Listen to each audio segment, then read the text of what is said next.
Hello, I'm Mike Green, the Executive Deputy Commissioner of the New York State Division of Criminal Justice Services, and I run the agency from that position. I spent the first 25 years of my career as a prosecutor in Monroe County, or Rochester, New York. I spent about 22 years trying homicide cases. I spent the last 8 years as the elected district attorney. And from that position, I had a chance to see and appreciate the impacts that shootings and homicides have on a community. Oftentimes, we think of each incident as having a victim, and nothing could be farther from the truth. While there is a victim for each shooting impacts so many more people. And the analogy that resonates with me is when you take a rock and throw it into a lake or a pond, you see the initial place where that rock hits, and to me, you could say, all right, that's the victim. But then you see the ripples that just spread from that spot.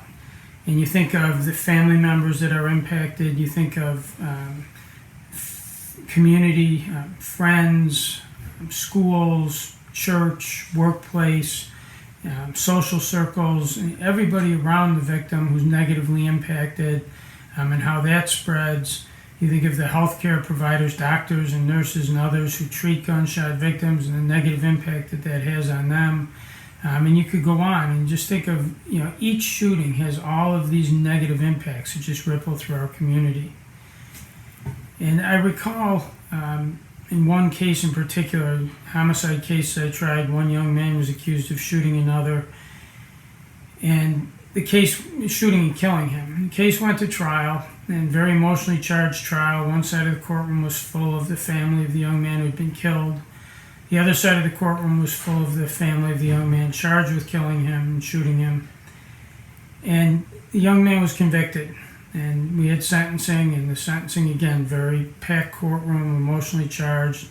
And I asked for, and the judge imposed the maximum sentence in that case, which was 25 years to life. And as we walked out of the courtroom, and family members were screaming and crying and upset on both sides, and there was a row of TV cameras, and the lights went on, and a microphone shoved in my face, and the first question was, "Are you happy?" And it just hit me, and I thought to myself, there is absolutely nothing to be happy about in that moment. I was satisfied that justice had been done. I thought it was the right sentence.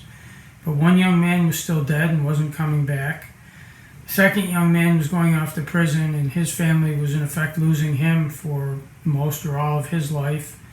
And there just didn't seem to be anything to be happy about. It just seemed to be a word and a thought or an emotion completely out of context. And it really made me focus on the need for prevention. And while it is important that we hold people accountable who shoot people, that is not going to solve the problem. We really need to work to prevent shootings and homicides. I was fortunate about 8.5 years ago to have the opportunity to move into this current job, and with the support of Governor Cuomo and the administration and my agency, have really had a unique opportunity to push gun violence prevention work. Two programs I'll highlight, our GIVE program, or Gun Involved Violence Elimination, and our SNUG Street Outreach Program are great examples. Through GIVE, we work with our local partners, law enforcement and community partners, to help support evidence-based gun violence reduction strategies.